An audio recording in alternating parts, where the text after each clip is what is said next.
everybody. I'm Lysant Bolton. I'm the head of the Department of Africa, Oceania and the Americas at the British Museum. And I'm here to welcome you to this opening event, which launches the public program, the online public program events relating to our exhibition, Peru, A Journey in Time. It's a real pleasure for me to take this opportunity to introduce the two curators of this exhibition. It's a major exhibition for us. They are Cecilia Pardo-Grau and Jago. Cecilia is the former chief curator at Mali, the Art Museum of Lima, Peru, one of the lead cultural institutions in Peru, and we are so fortunate that she has kindly come to help us curate this exhibition and bring all her knowledge and expertise to it. And we're also very fortunate that Jago, who's head of the Americas section at the British Museum at the moment and is co-curator of the exhibition, is also taken part, and that together they've made such a brilliant team to do an exhibition that I'm sure you will greatly enjoy. I'd like to thank them for their work on this exhibition and introduce them as they now tell us about it. Thank you. Thanks so much for joining us for this introduction to Peru, A Journey in Time. We're really excited to be talking about this exhibition and introducing you to just some of the highlights and themes and frameworks for how we both brought this exhibition together. Hello. I feel really honored to be part of the curatorial team of Peru, A Journey in Time, which is an exhibition that we are opening very soon at the British Museum. And it's been an amazing experience, totally 100% conceived and developed in really very strange times due to COVID. So I was meant to arrive in the UK in April 2020, but I couldn't arrive until October between lockdowns. So it has been a really different, though amazing experience. Yeah, absolutely. I mean, so the British Museum it's an interesting institution to try and get exhibitions developed. And this one has been in the pipeline really for, in many ways, decades. This is the first time the British Museum has ever done a comprehensive exhibition on the amazing cultures of the Central Andes. And even my predecessor, the late Colin McEwen, always wanted to do an exhibition like this. So it's an exciting time to bring this sort of new area of the world to a UK audience. And it's something that has been quite difficult to achieve during COVID. But you know, that development of the ideas and the themes and the objects is something that basically comes through dialogue, discussion between ourselves, and also through a whole series of collaborators throughout Peru. Yes, although we've had like not that much time to do research in stores, it has been enough time in order to really find amazing objects on the Peruvian collections that really helped us develop like a theme that could work for an exhibition on the Peruvian past cultures, but also in their endurance through time until present times, really. Yeah, absolutely. I mean, for me, like a successful exhibition requires quite a central theme, a narrative that you can take a visitor on and then frame that sort of experience of the exhibition around it. Yeah. So for this exhibition, we really focused on two key themes that we wanted to sort of tell and take people on a journey with. The first theme is time. You know, the idea of Peru, A Journey in Time as a title isn't just a sort of flippant title. It's a meaningful title because time is an essential component of the exhibition. Often in a Western perception of time, we think of time as the past being sort of behind us almost on a line, and then we're in the present and the future stretches out ahead. But that idea of time is just completely different to how Andean societies conceptualize time. In Andean societies, the past, the present, and the future can all happen in the same moment. They're always happening at the same moment, and therefore the past is still alive. And the past can be changed and affected by what's going on in the present. So once you start to sort of get your head around this, that the past is actually still alive and can be changed by things going on in the present, then it entirely changes the sort of bedrock of how all societies are created. It affects the entire way in which decisions are made. And so in this exhibition, we play with that idea. We try to bring that sense that the past is alive to an audience. And I think that that has a much wider ramification for a place like the British Museum, because the British Museum can sometimes feel as an experience that you enter through the neoclassical facade of the structure. You enter into the galleries, and it's almost like there's an authority giving one impression of one past, in which, if you study hard enough, the facts of that past can be understood. Whereas in reality, that's a fiction, right? I mean, the British Museum is essentially a theatre. It's a theatre in which one interpretation of the past is being presented. And so I really like the idea of disrupting the idea that the past is just one story, but giving it the multiplicity, the different voices of the past that can be told. The idea that the past is very much alive and dynamic and can be changed. And that's what we try to do in the exhibition. We try to bring different people into the exhibition to show how the past of Peru is very much alive in the present. Although time can be a very complex concept to address to general audiences, we use like specific objects to tell the story about how these societies conceived time since very early on. So, for example, we see here a model made of wood and shell inlaid, where we see a ceremony being taken place in a palace that probably is the representation of a site called Chan Chan, which was the capital city of the Chimu culture, which developed in the north coast of Peru before the Incas conquered the coast in the 15th century. And this ceremony is all about bringing the dead into life. So you see 3 mummy bundles in the ceremony with people dancing and playing musical instruments. And that's a practice that can be perceived, and that has been proved through archaeology, but ethnohistorical documents, that the deceased were taken off from their burials and taken to participate. And they were obviously conceived and treated as ancestors that would guide societies in their way into the future.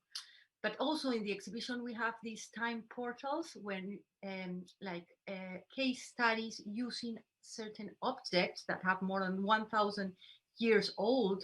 And so we make these case studies where we bring together people that are currently practicing or using technologies that date back to thousands of years ago. So we question and reflect critically on those connections. Yeah, I think it's a really interesting idea, those connections to the past, because when we see an object like this, which has a representative of someone who is dead, it can connotate ideas of macabre or sort of, in some ways, sort of grotesque. But you have to understand that if the past is alive, these are actually living people, they're living entities, and therefore the cultural associations with that are just completely different in how the object is experienced and sort of understood. So if time is one of the themes, the second sort of central theme is environment, because Peru is an absolutely extraordinary country in its environmental diversity. Just a single transect across the country, from the Pacific Ocean in the west to the Amazon in the east. You can go through nearly every known microclimate environment on the planet as you go on that sort of transect. Totally. So I would say that this exhibition is very much about the unique way the societies that inhabited this part of the world before the Spanish arrived in the 16th century, is the way they managed to adapt, but thrive and be successful in one of the most remarkable, though challenging environments in the planet. Because here you see the Pacific Ocean, coastal deserts, with a very rich ocean, but one of the most arid deserts in the whole world. And then you have these very fertile inter-Andean valleys up at 3,000 meters above sea levels, but then this Cordillera, which is the snowy mountains with steep mountains where agriculture was introduced and adapted through technology and adaptation and creation of these Andean terraces. And then you have a very humid region, very challenging in many ways, very humid and warm climates towards the eastern lowlands near the border with Brazil. So in Peru, I would say there's like around 106 life zones in total. And in the exhibition, you'll see objects in different materialities, in ceramics, textiles, metal, wooden objects, stones, that all talk about the way these societies incorporated the landscapes into their systems of beliefs, because these societies were mainly agrarian societies, so they depended on agriculture, so on the mother earth that could bring good soil and good harvest for them. So every element of nature was incorporated into these sacred landscapes, really. I mean, for me, it's they're almost like living landscapes. That's how they should be conceived. They're landscapes which are conceptualized by Andean societies as being alive, as an animate object. And for me, it brings those two themes of time and environment together, because the landscape is, you know, creates this link between time, that when someone stands in a place in the landscape, they're standing in that same place with ancestors and with their descendants, and it creates this sort of landscape of culture that is created. And that idea of a living landscape translates into the materiality of the objects that are created from the environment. So objects themselves are living objects. They have a life force that comes from that environment. So the clay that goes into the ceramics, the use of the birds that goes into this feather textile on the right of the screen. These are actually living objects that have their own life force. And once you start to understand that, you realize that these objects and place that connect people through time. You know, these are objects that are created hundreds of years ago, and yet we're seeing them in the present, and they will outlive us and be around in the future. And they provide these sort of portals through into a cultural understanding of these landscapes, which is really the starting point of the exhibition. So this is the sort of all the introduction of the exhibition. We sort of take you through these themes, get this idea of living objects, and then we start to sort of head off on a journey. Yeah, and also very important, I think, is that these societies didn't developed a writing system as we understand it from a Western perspective. So these objects, mostly ceramics, which were portable pieces, really easy to share and to communicate, were used as canvases in order to depict imagery and share ideas. So, for instance, in this slide, you can see images representing the different landscapes, and three main different landscapes in the Andean region, in the Peruvian Andean region. So you see fish from the Pacific Ocean, a llama or an alpaca from the highlands, and then this beautiful ceremonial shirt woven with feathers probably coming from a cause in the Amazon. So you see different materialities in this first section that also talk about the connections between different landscapes. So coast, deserts, highlands, Amazon, all interacting at the same time. Yeah, absolutely. Absolutely. So this is, you know, the country of Peru that everyone knows well, and outlined here, the sort of Central Andean region spreads beyond that sort of national territory, and it creates this sort of canvas as a map that you can look at and through one perspective. And then we try to sort of change that perspective of space as you go between the archaeological sites within it. So really with this exhibition, you know, incredible cultures have been in this part of the world for more than 15,000 years. But we decided for this exhibition to focus on the last 3,500 years and take 6 of the most extraordinary and prominent cultures of that time period. And so they're placed in a chronological order where you sort of go on a journey through time, starting with the earliest of Chavin through to the present. But then you have, as Cecilia mentioned, these sort of cross-temporal moments in the exhibition when you sort of connect through the different time periods, understanding what the key themes are, what the key lessons are that we can learn from societies which developed completely independently from the rest of the world and had the building blocks of society, which were just so different to the rest of the world. And we can really sort of learn lessons about the different frameworks for how society was structured and built. Yeah, totally. Just to add in here that you can see the Peruvian map, but this Peruvian map was really created after Peru obtained independence from Spain in 1821. So it was more, these societies inhabited more the Central Andean region that at the time obviously comprised regions that today belong to other countries like Bolivia, Chile, Argentina, Ecuador, and even Colombia. So we're talking about like a broader region where we see these traditions and practices that through shared connections as well. And the other thing that is important is that although we focus in these 6 main cultures, the names that we use are like main labels that archaeologists need to use in order to create. I mean, they were incorporated in the birth of Peruvian archaeology towards the end of the 19th century in order to create a history of Peruvian past, which didn't exist.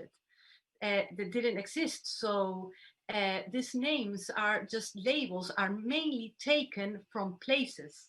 So, for example, in the Nasca region, the Nasca follows the name of the river Nasca, which it's located in the southern coast of Peru. So the names just are modern constructs in many ways that we use. And normally these people didn't call themselves Wadi or Nazca.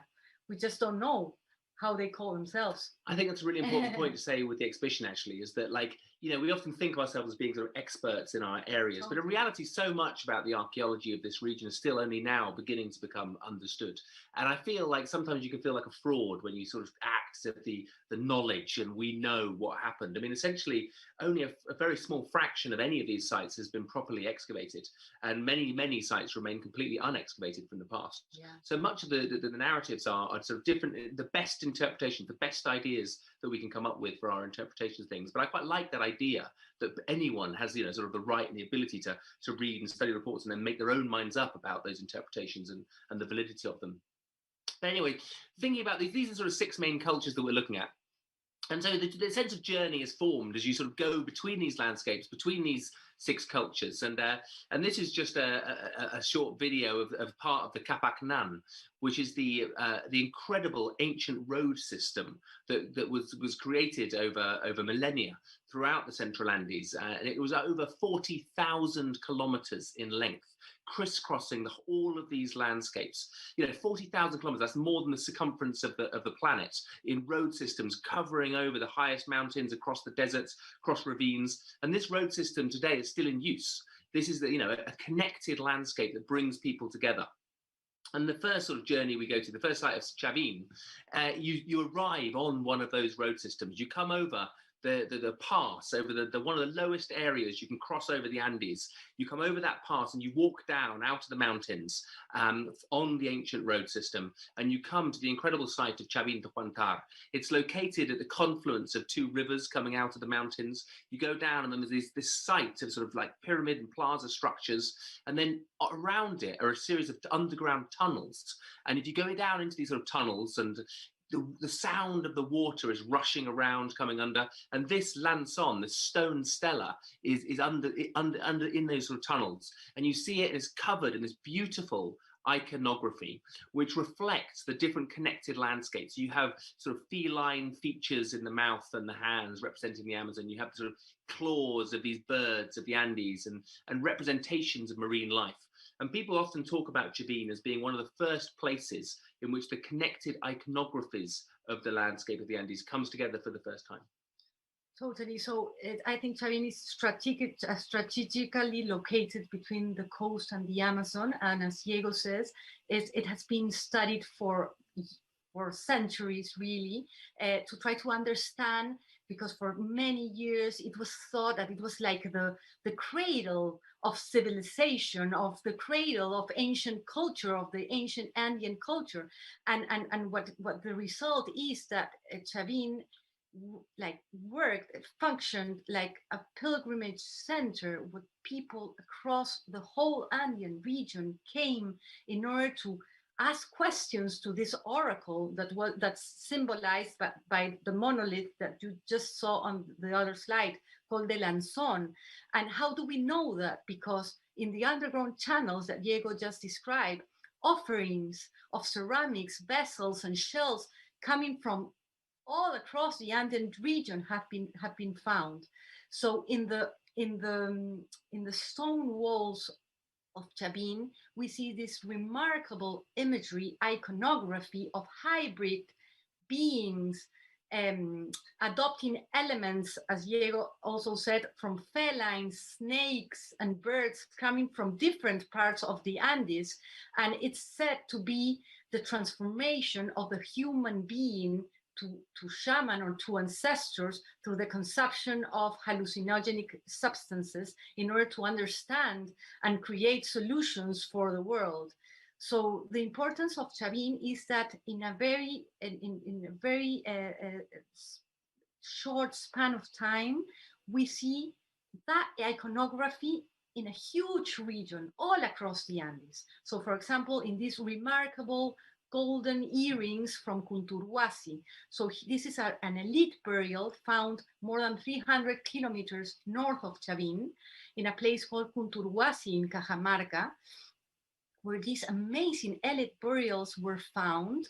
And in the exhibition, we have this headdress with these air plates made from gold with inlays, depicting again this complex imagery with hybrid beings, with snakes, feline fangs, bird-like features.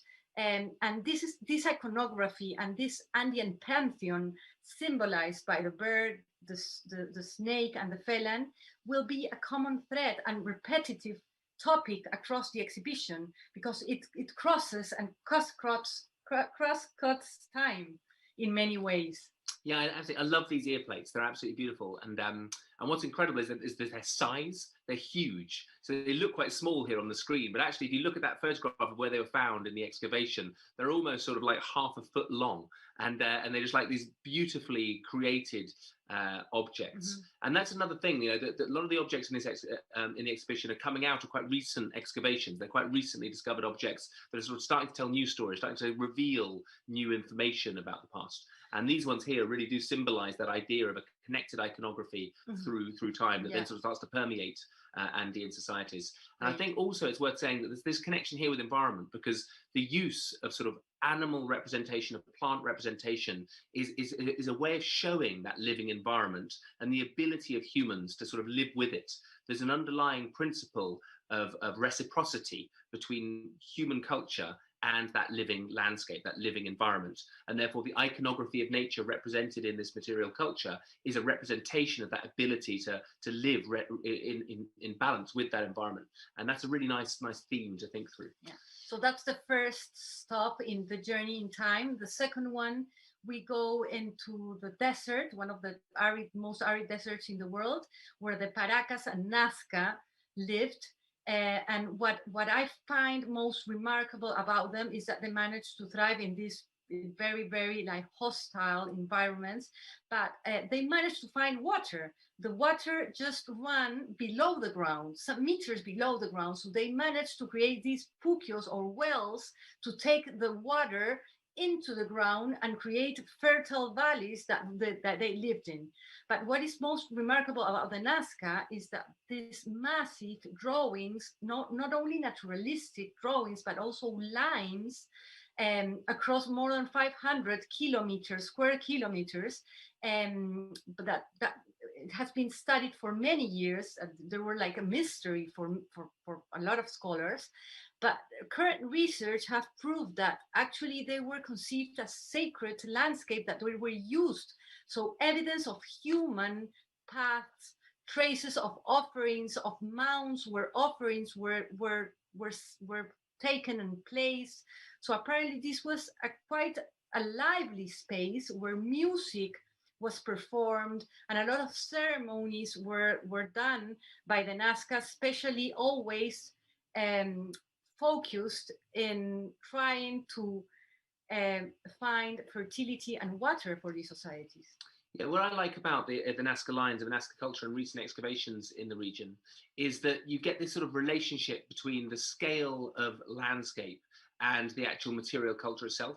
So you can see these enormous hummingbirds in the desert created at a huge scale covering kilometers, and then here you get a textile band with those same hummingbirds represented, and then here you got 4 different hummingbirds coming together in these sort of squares. There's sort of, you can see there's sort of black spaces in between the sort of red and yellow hummingbirds there. There's actually one there which would have been in the color, in indigo color, where over the last 1,000 years that dye has faded away, and only the ones with a mineral dye have preserved their color.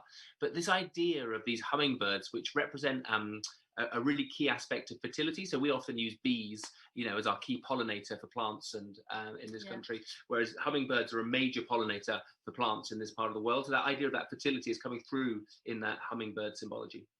And also just to say that textiles in this part of the Andean region preserved in the best way, just mainly because they were obviously found in underground burials, but also due to the dryness of the desert, they've been preserved in a remarkable way. So in the exhibition, we have a couple of textiles that date back to around 2000 years ago. So they were probably produced 100 BC and 180, which is very, very early considering preservation of textiles, as opposed to the North Coast, where we don't have any textiles because they haven't been preserved through time. And textiles is a very important common topic across the exhibition. And in this precise section, we address the idea of textiles, funerary textiles, specially produced to accompany the deceased in their journey into the afterlife. So again, playing with the idea of time, that these societies believe that something happened after they died. So what I like about Nasca and the material culture produced is that it brings those deserts to life. So here you've got some pan pipes, some stone pan pipes that are found at a site of Kawachi in the Nasca territories. And what's nice about the pan pipes is often they're actually buried in the foundations of the buildings. So you know what I was saying about the objects being alive? Sometimes they're ritually killed or ended, where they are broken, so the object's life ends, and then they're buried into the foundations of the building in that moment. And it shows how the music, the soundscape of the desert is a key part of creating the environment for the structure itself. And so actually these deserts suddenly are filled with people, with music, with life. And so here on the left is an enormous Nasca drum that is in the exhibition. It's almost a meter tall, and it has on it this iconography, which is then drawn in that drawing of the Nasca mythical beings surrounded by music and these cacti, which is the San Pedro cactus, which is the source of an incredibly powerful hallucinogenic drug, which can allow people to sort of transcend those realms of space and time in their own mind whilst listening to the music. And it's about this movement between realms, movement between space, movement between time. And it helps, I think, the objects really do bring that desert to life and give the Nasca so much more depth than just the lines themselves, which totally. Are well known. And we know that music was present in all of these societies, but the Nasca has the numbers and variety of musical instruments. So we see panpipes, drums, whistles, and also we've done an important collaboration with a group of Peruvian musicians that they've used actual pre-Columbian musical instruments to get some soundscapes that we're going to have in the exhibition. I like the sound. I like the idea that the sound of the panpipe you see from the archaeological site is like the same sound. So you're listening to exactly the same sound created, thousands of years later. I like that sort of connection in time. So from Nasca in the south, at the same sort of time period, we're moving further up to the north on the coast of Peru, to the Moche and the Kipu. And these cultures are extraordinary cultures, often thought of as some of the greatest ceramicists in the world. They create this amazing pottery collections. And then they also create these sites with big adobe pyramids in the desert. These sites have been excavated in recent times, like this one, Huaca de la Luna, and you can see here the sort of the pyramid structures of the site, and then out of that site, excavated in the desert and well preserved, are these beautiful frescoes of drawings that bring the sort of aspects of Moche life to the scale. And here you can see a procession of human figures from that procession, warriors, and this is a group of human sacrificial victims, and then crabs representing that marine life. In fact, this is an important thing to say, is that the desert coast of Peru can feel like it's a lifeless environment, but just off that coast is one of the most abundant marine zones in the world. The Humboldt Current runs along that Pacific coast. It brings this upwelling of nutrients from deep into the Pacific Ocean, and it creates an incredibly biodiverse marine environment. And so that marine resource underpins the creation of many of these complex societies, as they can easily fish for huge quantities of food and build quite big resident populations along the coast, as they do today. It's a huge, anyone who's been to Peru and sampled the amazing cuisine will know that fish resource is just extraordinary. So yeah, I would say that the Moche took the technology and aesthetic quality of ceramics into another level, but also unique to the Moche is that the actual narratives that you can read and create stories by building up all this pottery mainly, but because textiles haven't been conserved, but also saying, it's important to say that for many years, these objects have been studied all out of their own contexts. And so just recently, thanks to private institutions given funding these archaeological projects, is that these sites, as Diego just showed, like Huaca de la Luna, has been actually excavated. So we know now what the real context of the Moche and their ceremonies that they performed, because for many years it was only about tombs and not proper public spaces where ceremonies were performed.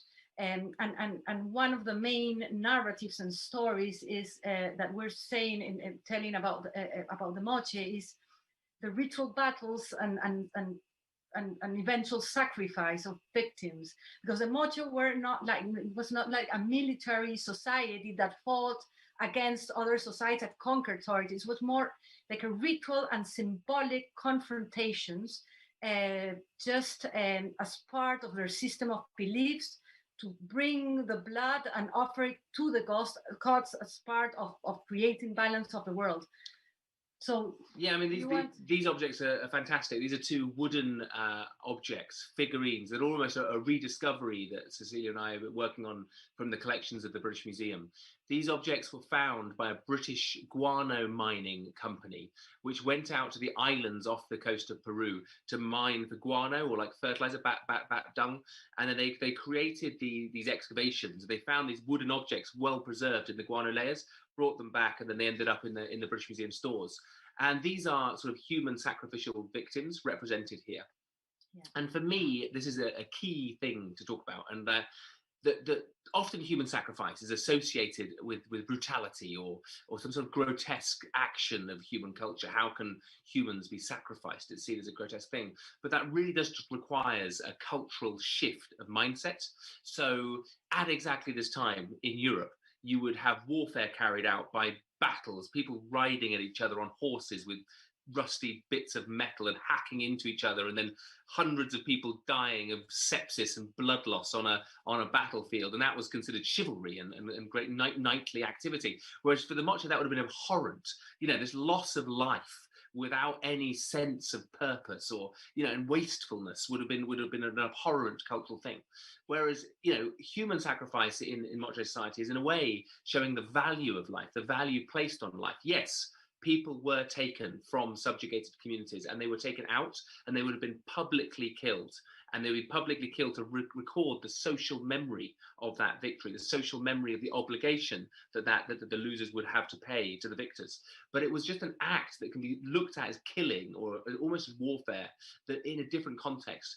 And so one thing that people aren't allowed to say about Andean societies after this exhibition is that they were brutal or bloodthirsty cultures. It's just, you've got to change your perception on death, change your perception on killing, because all human societies justify killing. It's just a matter of changing the reasons why it happens. Yes, and just to add that, for example, this site of Huaca de la Luna and the recent discoveries there where actually sacrifices were performed just adds into that idea of how sacred and ritual and important were these ceremonies for these societies. And just to add in that, I think for me, these Maccabi wooden artifacts are remarkable, are one of the highlights of the exhibition, just in terms of that there are not other objects like this. They are unique.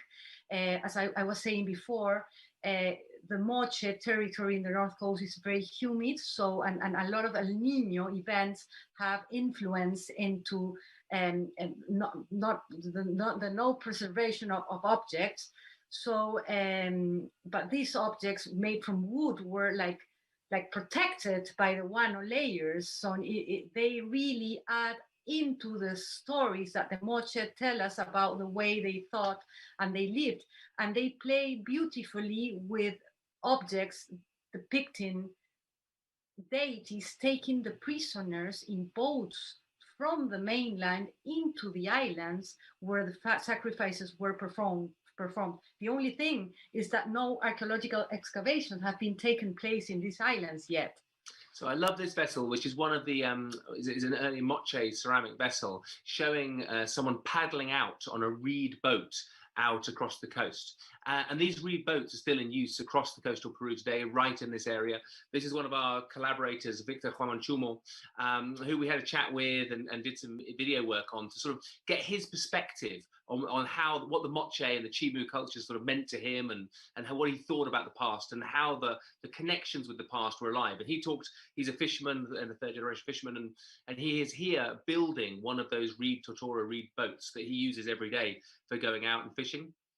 And it was quite interesting because he's been collaborating with another colleague of ours who collaborates on the exhibition called Gabriel Prieto, who excavates in the region. And Gabriel was doing some research in the archives, the ethnohistorical documents, and found that Juamanchumo, like Victor's surname, is actually in the Chimu records as a surname of the Chimu culture.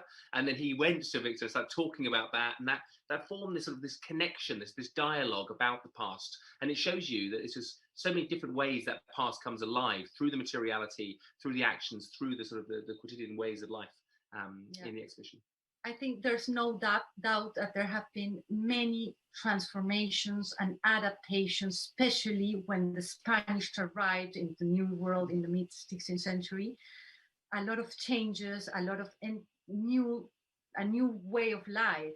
But it's good that in this exhibition we've incorporated those voices. So we collaborated with Victor, asking him questions on how he felt in relationship with his own past. And it was very interesting because he was saying that he was talking just beside the fields where he grew his totora reeds, and he was saying that when he was young, he went to the Chimu Chanchan side, which is the main side, just a few miles from where he lives. And he saw the same totorales, which is the same fields that the Chimu used to produce all these totora reed boats that have been used all across time, really. So those connections, but also incorporating those voices into the main narrative of the exhibition, I think it's very valuable for us. Yeah, well, it's absolutely impression, and I think it does give. There's so many different voices that come through in the exhibition, which sort of does that.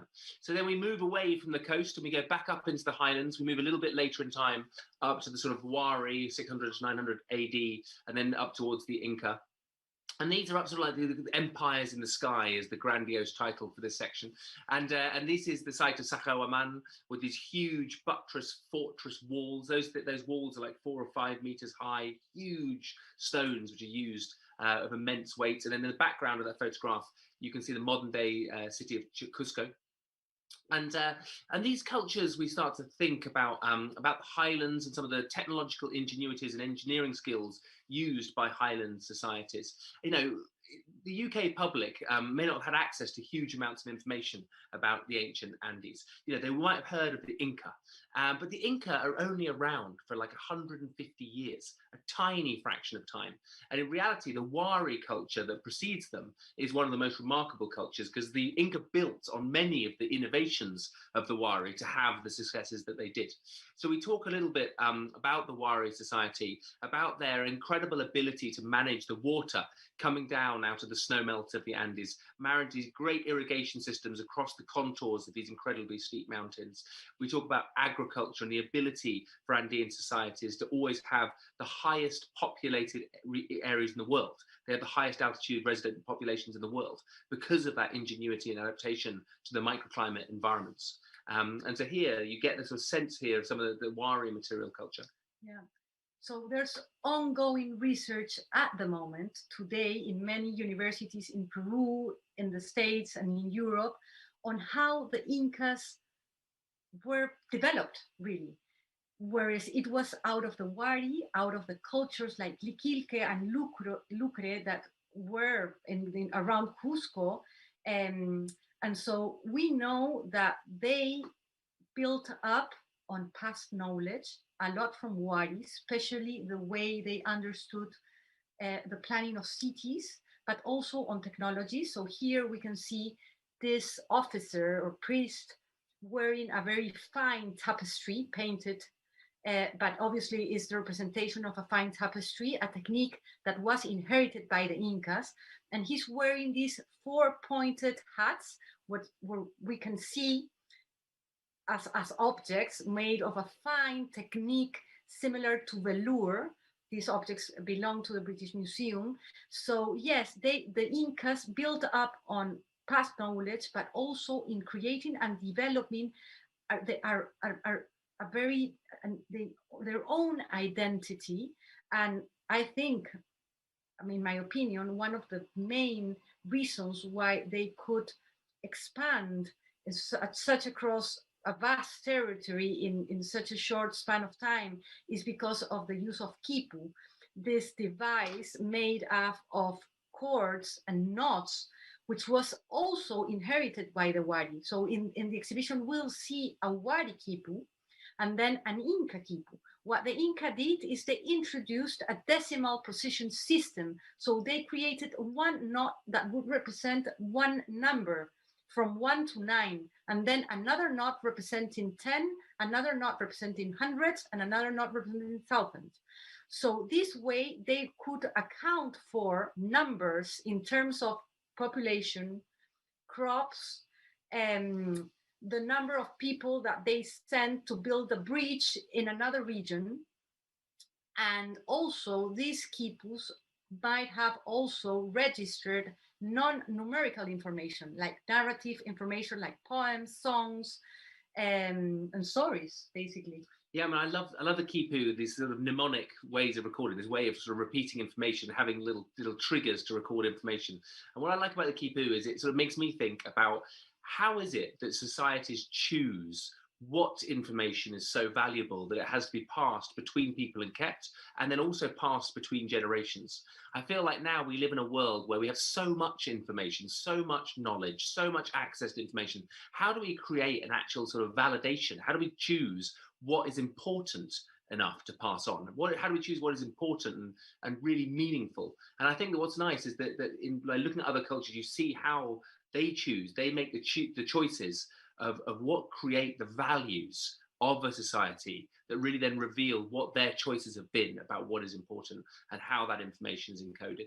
And so with this exhibition, we come back onto other objects like here, a ceramic vessel, which is a sort of drinking vessel, a pacho, which is then used with a sort of digging stick there, with a squash-shaped vessel, which would have been used for sort of drinking a special drink, probably chicha, created by fermented maize.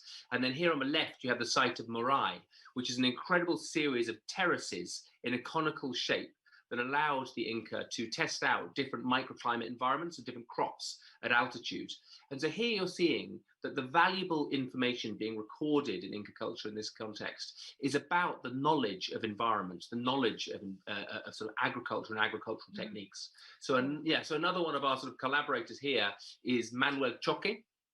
Manuel Choque is a farmer who's a fourth generation Choque family to be farming very high altitudes in the Andes. And he's talking about the nature of inherited knowledge that has come down through time.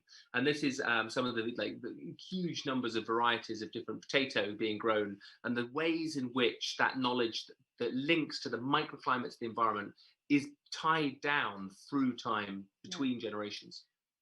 Yeah, what he thinks, in his opinion, what he thinks that the main Inca legacy, what he can really relate to with his past, is the technology of crop rotation. So the fact that after growing and harvesting potatoes, since potatoes need a lot of nutrients from the soil, he now knows that he needs to grow tarwi, which is like a bean that gives back nutrients to the soil. So that complementary nutrient base that was obviously tested in places like Morai, this agricultural lab where all these crops were tested, this has endured through time. And for Manuel, who specializes in potatoes but also grows maize, he's responsible and he's worried, of course, of trying to pass and rescue all this knowledge into the new generations. Yeah, this technology is amazing. They had the And I like him describing they have the earliest freeze-dry technology up in the high Andes as well, from hundreds and hundreds of years ago. You get chino, which is a freeze-dried potato in which they'd use the temperature variation between the freezing nights at high altitude and then the hot, warm days to sort of freeze thaw potatoes, and then you could store them for years and years and years. And that storage facilities allowed the sort of cultures at high altitude to create, very resilient societies to the impacts of climate change and climate variability. So you're starting to get these connections of knowledge through time. And then to finish off, as you go towards the end of the exhibition, is our sort of last collaboration with Nilda Calanaupa. So Nilda is the founder of the Centro de Textiles Tradicionales del Cusco, a traditional textiles center in Cusco. She was a weaver herself in the city of Chinchero. And what she did, she's been working with 10 different communities, but not in Cusco, which is quite a big city, more urban with rural highlands, but 10 communities living in the highlands. And what she found out is that they were using techniques that have been used by pre-Columbian cultures. So she's been working on rescuing this technology, not only using the waist loom that we know it was used in pre-Columbian times, the way the loom was attached to a woman's waist or to the weaver's waist, and the other part attached to a tree or to a post, but also the way they dyed the natural fibers, cotton and camelid fibers, where they spun it, and the way they made it, and the way they created the textile. So we partnered with Nilda during COVID times. It was very challenging, but we find a partner in Peru that responded amazingly. And what we did is we worked collaboratively to create a textile that has now been acquired by the British Museum. And we've recorded all this process that you see here, the way the yarns are being dyed with a green dye. And then we'll see the way the textile has been produced, having 4 main sections inspired in 4 different periods of the Peruvian history. So yes, as Cecilia mentioned earlier, these textiles form quite an essential component of the exhibition. You've gone through time in the exhibition, you've seen textiles produced in different time periods through the exhibition. So in our dialogue with Nilda, what we did was we took 4 different time periods and then inspired this sort of 4-part textile, each from a different time period and each from a different reflection by the community, and then centered it around a Chicana cross, or a sort of representation of indigenous identity in the highlands today. And it was very much a dialogue on how it sort of came together and created it. And then we collaborated with some video partners to create a sort of mini documentary about the making of it. And what was interesting is the discussions that the weavers are having whilst they're making it about the sort of the time period of that section they're working with, and then the dialogue between the different time frames of it. And so it's called I think it's a nice way to finish the exhibition, because textile, as I said before, it's an ongoing topic and trend and materiality that you see all across the exhibition in different ways, in different techniques, using different dyes, but the main common thread is that they were more than objects to protect people from cold temperatures. There were symbolic objects conceived as status markers, but also to accompany the deceased in funerary rites, and also it's a live object that's still ongoing. If you go to Peru today, you'll see in Chinchero women weavers weaving in the same manner for thousands of years. So this is the final work, which is the last object in the exhibition, which is called Wainapakaitu, which means threads in time. And so it's a nice way of combining together some of the themes of the exhibition and getting those ideas of both time and living environments and different building blocks with which societies can be structured together. And hopefully the visitors to the exhibition will really get that sense by the end of it. And it is taking you on a journey to a completely different part of the world, and many people have had the opportunity to visit and experience for themselves. And I think that hopefully it'll provide a glimpse and a sort of understanding and an intrigue and an inspiration to visit that part of the world in the future. Yes, I really hope you like it. It's been an honor to form part of this team, to work in the British Museum and develop this amazing exhibition that I hope you like it. Yeah, Enjoy it. Absolutely. And I should also say a last thanks. It's hard to get an exhibition away at the British Museum. You have to persuade a lot of people. And so I have a huge debt to Peru for providing that kickstart of the support that has really made this happen. So thanks. And to everyone, like all of our partners across Peru. The Ministry of Culture, the Art Museum of Lima, and all our contributors, Nilda, Victor, And we Manuel. should have the plug list, the book that accompanies the exhibition. And what's quite nice about the book is it's got like all of that. Those collaborators have created chapters and their own views in the book. So we have sort of 11 people from Peru, a lot more detail. 11 people from Peru, 10 people from around the world, and then all the collaborators in the videos you've seen have got their bits in it. So it's a nice collaboration to work on, and it's a good exhibition. Anyway, thanks a lot. We've talked a little bit, and look forward to seeing you in the exhibition in the future. Bye. So I'd just like to close this off by thanking Jago and Cecilia for that really fascinating introduction to the exhibition. There are so many ideas in that exhibition, and there are also so many really beautiful objects, and so much wonderful imagery of landscape. And putting those together, as they've done for us just now, brings the sort of fascination of the subject of Peru a little bit more forward, and I'm so grateful to them and to you for watching. So thank you.